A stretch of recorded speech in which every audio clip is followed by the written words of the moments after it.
मित्रों, चाहे कितने ही सगे हों, इन तीन लोगों पर कभी विश्वास नहीं करना चाहिए। ये तीन लोग धोखा अवश्य ही देते हैं। इनसे हमेशा बचकर ही रहना चाहिए। तो मित्रों, आइए जान लेते हैं वह कौन से तीन लोग हैं जिनसे हर व्यक्ति को बचना चाहिए। मित्रों, एक समय की बात है। मध्य देश में एक बहुत ही सुंदर नगर था। उस नगर में एक चोर रहता था।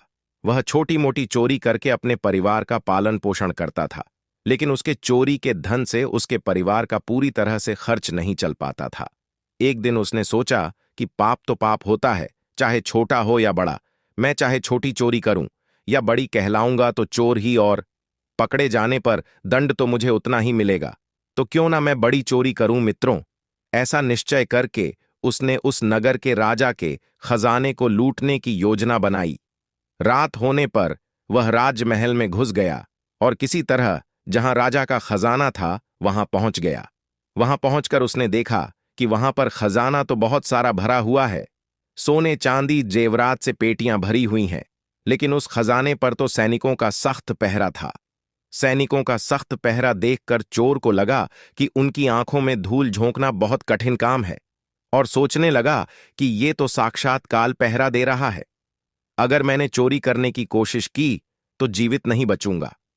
यह सोचकर चोर उल्टे पांव लौट पड़ा, और लौटते समय उसने सोचा कि खाली हाथ लौटने से तो अच्छा है कि कुछ ना कुछ तो यहां से ले ही चलूं। मेरा यहां आना व्यर्थ नहीं होना चाहिए। चोर के दिमाग में विचार आया कि मुझे राजा के शयन कक्ष में जाना चाहिए, जहां राजा सोता है, और शायद इस समय राजा अपने कपड़े उतार कर सो गया होगा। मैं राजा के राजवस्त्र चुराकर ले आऊंगा और उन्हें पहनकर आसानी से धन चुराकर यहां से निकल जाऊंगा। पहरेदार को लगेगा कि मैं राजा हूं, इसलिए वे मेरे रास्ते में नहीं आएंगे और मेरा काम आसानी से हो जाएगा। मित्रों, वह ऐसा निश्चय करके चोर राजा के शयन कक्ष के पास पहुंच गया, और उसने धीरे से खिड़की के पास खड़ा होकर सिर को घुस्साकर देखा तो अंदर का नजारा देखकर आश्चर्यचकित रह गया। उसने देखा कि राजा अपने बेड पर गहरी नींद में सो रहा है और उनकी रानी अर्धनग्न अवस्था में बेड पर बैठी हुई है। रानी को जागता हुआ देखकर चोर के हाथ पैर फूल गए और वह एक तरफ दीवार से सटकर खड़ा हो गया और रानी के सो जाने का इंतजार करने लगा। थोड़ी देर बाद फिर उसने उसी खिड़की से झांक कर देखा कि रानी सोई हैं या नहीं, क्योंकि वह सोच रहा था कि रानी सो जाए तो राजा के वस्त्र चुराए जाएं। चोर ने देखा कि रानी अभी भी उसी तरह बैठी हुई थी। यह देखकर चोर वहां रखी हुई टेबल पर बैठने लगा। जैसे वह टेबल पर बैठने की कोशिश किया तो उस पर रखी हुई पानी की गिलास नीचे जमीन पर गिर गई। उस आवाज को सुनकर राजा की नींद तो नहीं खुली, परंतु रानी तलवार लेकर बाहर आ गई और तलवार चोर की गर्दन के पास रख दी और बोली, कौन है तू और यहाँ किस लिए आया है? सच सच बता, वरना तेरा सिर धड़ से अलग कर दूंगी। चोर डर के मारे थर थर कांपने लगा और उसके पसीने छूटने लगे। फिर हाथ जोड़कर गिड़गिड़ाता हुआ बोला, हे रानी साहिबा, मेरी जान बख्श दो। मैं एक गरीब चोर हूं और चोरी करने के उद्देश्य से ही मैं यहां आया हूं। छोटी मोटी चोरी करके मैं अपने परिवार का पालन पोषण करता हूं। आप मुझे मार दोगी तो मेरे बच्चे अनाथ हो जाएंगे। मैं वचन देता हूं कि इस बार मुझे छोड़ दो। मैं कभी दोबारा इस राजमहल की तरफ मुड़कर नहीं देखूंगा। मेरे छोटे छोटे बच्चों पर रहम करो। मित्रों, रानी को उस पर दया आई और उसने कहा, सुनो, मैं तुम्हें एक शर्त पर छोड़ सकती हूँ। मैं इस समय काम से पीड़ित हूँ। यदि तुम मेरे साथ समागम करोगे तो मैं तुम्हें यहाँ से जाने दूंगी, वरना एक ही झटके में तुम्हारा सिर काट दूंगी। रानी की यह अनोखी शर्त सुनकर चोर और भी ज्यादा घबरा गया और कहने लगा, हे रानी साहिबा, ये आप क्या कह रही हो? मैं तो एक चोर हूं और आप इतने बड़े राज्य की महारानी हो। मेरी क्या औकात है जो मैं आपके साथ ऐसा करूं? मेरे लिए तो यह सोचना भी बहुत बड़ा पाप है। रानी ने कहा, हे चोर, मैं कुछ नहीं सुनना चाहती। अगर तुम्हें अपनी जान प्यारी है तो मैं जैसा कहती हूँ वैसा ही तुम करो, वरना मरने के लिए तैयार हो जाओ। मित्रों, रानी का ऐसा प्रस्ताव सुनकर चोर की जान हलक में अटक गई और सोचने लगा, आज मैं बहुत बड़ी मुसीबत में फंस गया। यदि मैंने रानी की बात नहीं मानी तो भी मारा जाऊंगा, और मान ली तो भी मारा जाऊंगा। चोर बहुत बड़ी दुविधा में पड़ गया कि क्या करूं। आखिरकार उसने रानी के साथ समागम करने की बात को स्वीकार कर लिया और बोला, हे रानी साहिबा, मुझे 5 मिनट का समय दे दो।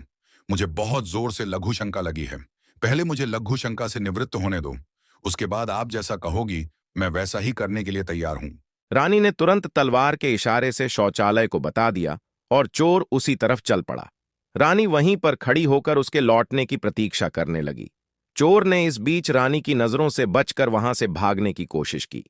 भागते भागते जब वह द्वार पर पहुंचा तो द्वार पर जो सैनिक था उसने उसे पकड़ लिया और उससे पूछताछ की। चोर डरा हुआ था।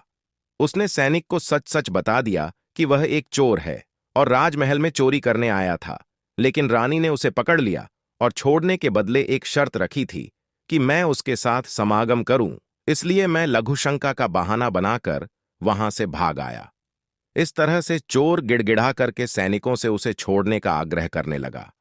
सैनिकों ने कहा, देख भाई, मैं तुझे एक शर्त पर जाने दे सकता हूं, और शर्त यह है कि तुम्हें पुनः रानी के पास लौटकर जाना होगा और रानी से कहना होगा कि मैं तुम्हारे साथ समागम करने के लिए तैयार हूं, किंतु उससे पहले तुम्हें अपने हाथ से राजा को मारना होगा।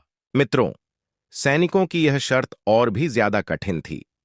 चोर ने सोचा कि वैसे तो प्राण बच भी सकते थे, परंतु अब नहीं बचेंगे। अगर रानी से यह बात कही तो रानी मेरा सिर काट देगी। अब चोर को चारों तरफ मौत ही मौत दिखाई दे रही थी। मजबूर होकर चोर वापस रानी के पास गया और बोला, हे रानी साहिबा, मैं आपके साथ संबंध तो बना लूंगा, लेकिन मुझे एक बात का डर है कि उस समय राजा साहब नींद से जागे तो ना आप बचेगी और ना मैं।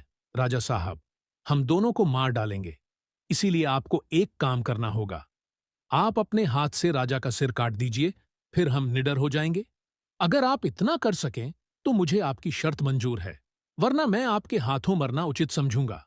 आप मुझे मार दीजिए। मित्रों, काम की वशीभूत रानी चोर से कहने लगी, ठहरो, ये कौन सी बड़ी बात है। मैं अभी राजा साहब को मौत के घाट उतार देती हूँ। इतना कहकर रानी ने हाथों से तलवार पकड़ी और सोए हुए अपने पति का सिर काट दिया। जब रानी ने राजा का सिर काट दिया तो सारा कमरा खून से लटपट हो गया और राजा के खून से रानी भी भीग गई।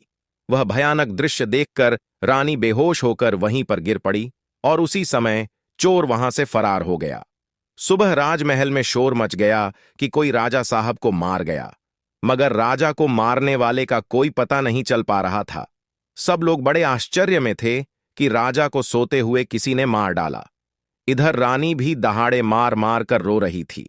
इस रहस्य को पूरे राजमहल में केवल वही सैनिक जानता था कि रानी और उस चोर में से किसी एक ने ही राजा को मारा है, परंतु उसने इस बात की चर्चा किसी से नहीं की। राजा के अंतिम संस्कार की पूरी तैयारी हो चुकी थी। उधर रानी ने घोषणा की कि वह अपने राजा के साथ सती होना चाहती है। यह जानकर किसी ने रानी पर संदेह नहीं किया, क्योंकि अगर रानी ने राजा को मारा होता तो वह राजा के साथ सती क्यों होती। इधर रानी सारे श्रृंगार करके राजा के साथ चिता पर जाकर बैठ गई। राज्य के सभी लोग चिता पर एक एक करके लकड़ी रख रहे थे और उन्हें नमन करके पीछे लौट रहे थे। इस प्रकार सबसे अंत में वह सैनिक भी राजा की चिता पर लकड़ी रखने गया। जो इस रहस्य को जानता था उसने धीरे से रानी के कान में कहा, महारानी, आप तो सती हो जाएंगी, लेकिन मुझे इतना तो बता दीजिए कि राजा को आपने मारा था या उस चोर ने। मित्रों, यह सुनकर रानी चौंक गई और वह समझ गई कि इसका मतलब इस भेद को यह सैनिक भी जानता है। रानी ने कहा, सुनो, राजा को ना तो मैंने मारा है ना उस चोर ने। अगर तुम्हें यह जानना है कि राजा को किसने मारा है तो तुम नगर से बाहर उत्तर दिशा में जो जंगल है उसमें चले जाओ। वहां पर एक कुटिया में एक बुढ़िया रहती है, वह तुम्हें इस रहस्य को जरूर बता देगी। सैनिक को यह रहस्य जानना था, इसलिए वह अगले ही दिन रानी के बताए अनुसार जंगल में चला गया। जंगल में पहुंचने पर उसे वह कुटिया दिखाई दी जिसमें वह बुढ़िया रहती थी। सैनिक उस बुढ़िया के पास गया और उसके पैर को पकड़कर बोला, मां जी, मैं एक रहस्य जानने के लिए आपके पास आया हूं। राजा साहब की हत्या किसने की, मुझे बताइए। तब बुढ़िया मां कहती हैं, बेटा, अगर तुझे यह रहस्य जानना है तो तुम्हें एक काम करना होगा। मेरी कुटिया के बाहर एक बकरा बंधा हुआ है। तुम अपनी तलवार से उसका सिर काट दो और सिर काटते ही बकरे की दाढ़ वहीं गिर जाएगी और उसका सिर हवा में उड़ने लगेगा। तब तुम उस बकरे के सिर के कान पकड़कर लटक जाना। वह बकरे का सिर तुझे जिस जगह पर ले जाएगा, वहां पहुंचकर तुझे तेरे सवाल का जवाब मिल जाएगा कि राजा को किसने मारा है। मित्रों, अब सैनिक ने वैसा ही किया। कुटिया के बाहर जो बकरा बंधा हुआ था, सैनिक ने उस बकरे का सिर काट दिया। सिर कटते ही वह हवा में उड़ने लगा। उसने झट से बकरे के दोनों कान पकड़ लिए। वह सिर उड़ता हुआ उसे उस भयंकर वन के बीचों बीच ले गया। उस जगह पर एक गुफा बनी हुई थी। उस गुफा के द्वार पर जाकर वह सिर नीचे उतर गया। सैनिक सोचने लगा कि इस जंगल में ना तो कोई मनुष्य दिखाई दे रहा है, यहां भला कौन मुझे राजा की मौत का रहस्य बताएगा। वह गुफा के द्वार पर खड़ा यही सोच रहा था, और वह गुफा एक राक्षस की थी, जिसमें वह राक्षस और उसकी एक बेटी रहते थे। अब शाम हो गई थी और वह राक्षस अपने भोजन के लिए बाहर गया हुआ था। गुफा के अंदर उसकी बेटी मौजूद थी। इधर जब राक्षस कन्या को किसी मनुष्य की गंध मालूम पड़ी तो वह द्वार पर निकल कर आई। उसने देखा कि एक हटाकट्टा नौजवान गुफा के द्वार पर खड़ा है। राक्षस कन्या ने सोचा कि अगर मैंने इसे खा लिया तो मेरी एक समय की भूख मिट जाएगी, और अगर मैंने इसे जिंदा रखा तो यह नौजवान मेरे बहुत काम आएगा। राक्षस कन्या ने तुरंत एक सुंदर लड़की का रूप बनाया और उसके सम्मुख पहुंच गई। इतनी सुंदर स्त्री उसने आज तक पहले कभी नहीं देखी थी। वह सैनिक उसे देखते ही उस पर मोहित हो गया। लड़की भी उसे अपनाने के लिए आई थी, इसलिए उसे अपनी गुफा में बुलाकर ले गई और उसके साथ खूब मस्ती की। जब उस राक्षस का आने का समय हुआ तो लड़की ने उसे मक्खी बनाकर दीवार पर चिपका दिया। राक्षस आया और उसने लड़की से पूछा, बेटी, मुझे किसी मनुष्य की गंध मालूम पड़ रही है। मुझे लगता है कि कोई आदमी हमारी गुफा में घुस आया है। तब बेटी बहाना बनाती हुई बोली, पिताजी, आप कैसी बात कर रहे हैं? हमारे होते हुए कौन मनुष्य यहाँ आने की हिम्मत करेगा? मैं तो उसे कच्चा चबा जाऊंगी। इस तरह उसने राक्षस को गुमराह कर दिया। अब वह राक्षस कन्या रोज उसे रात होने पर पुरुष बना देती थी और दिन में उसे मक्खी बनाकर दीवार पर चिपका देती थी। इस प्रकार सैनिक को राक्षस की गुफा में रहते रहते काफी दिन बीत चुके थे। अब उसे अपनी पत्नी और बच्चों की याद आने लगी, परंतु वह राक्षस कन्या के चंगुल से नहीं निकल पा रहा था। एक दिन उसे मौका मिल गया और वह किसी तरह रात में वहां से भाग निकला। भागते भागते कई दिनों के बाद वह अपने नगर पहुंच गया। अपने घर पहुंचकर उसे बहुत खुशी हुई। अपने बच्चों से मिलकर वह बहुत प्रसन्न हुआ। वह सोचने लगा, अच्छा हुआ जो मैं वहां से चला आया, न जाने कब तक वह मुझे मक्खी बनाकर वहां रखती। इस तरह उस सैनिक को अपने घर पर रहते हुए काफी दिन बीत गए। एक दिन उसे फिर उस लड़की की याद आई। अब तो दिन रात वह उसके ख्यालों में खोया रहता था। उसकी सुंदरता को याद कर उससे मिलने की इच्छा करता। उसके बिना न खाना अच्छा लगता न पीना। हर समय यही सोचता था कि उससे किस तरह मिलन होगा। जाए सैनिक उस राक्षस की कन्या से मिलने के लिए तड़पने लगा और उसने फिर से उसके पास जाने का निश्चय किया। उसने सोचा, पिछली बार तो मुझे उस बुढ़िया ने पहुंचा दिया था, लेकिन अब मैं वहां से भाग कर आया हूं, इसलिए मुझे रास्ते का भी ज्ञान नहीं है। क्यों ना मैं एक बार फिर उस बुढ़िया की सहायता ले लूं। ऐसा सोचकर वह एक बार फिर से उस बुढ़िया की कुटिया पर पहुंच गया और हाथ जोड़कर बोला, हे माता, एक बार मुझे फिर से उसी स्थान पर भेज दो जहां पर मुझे पहले आपने भेजा था। अब वह सैनिक राजा की हत्या का रहस्य भूल चुका था। वह राक्षस की कन्या से मिलने की बेचैनी उसके अंदर बढ़ती जा रही थी। वह बुढ़िया समझ गई कि यह काम के वशीभूत है। उस बुढ़िया ने कहा, बेटा, पहले तो मेरे पास एक बकरा था जिसके कान पकड़कर तुम वहां चले जाते। अब तो वह भी नहीं है। अब मैं तुम्हें कैसे पहुंचाऊं? तब सैनिक ने कहा, हे माता, मैं जीवन भर आपका गुलाम रहूंगा। एक बार उस लड़की से मुझे मिला दो बस। बुढ़िया ने कहा, बेटा, मैं तुझे मिला तो दूंगी, पर इसके लिए तुझे अपने बेटे को मेरे पास लाना होगा। सैनिक ने बोला, ये कौन सी बड़ी बात है? मित्रों, इतना कहकर सैनिक वहां से अपने बेटे को बुलाने के लिए चला गया। फिर वह शीघ्र ही अपने बेटे को लेकर उस बुढ़िया के पास कुटिया में आ गया। अब बुढ़िया ने कहा, बेटा, जिस तरह तुमने बकरे का सिर काटा था, उसी तरह तुम अपने बेटे का सिर भी काट देना। फिर उसी तरह इसका सिर भी हवा में उड़ने लगेगा।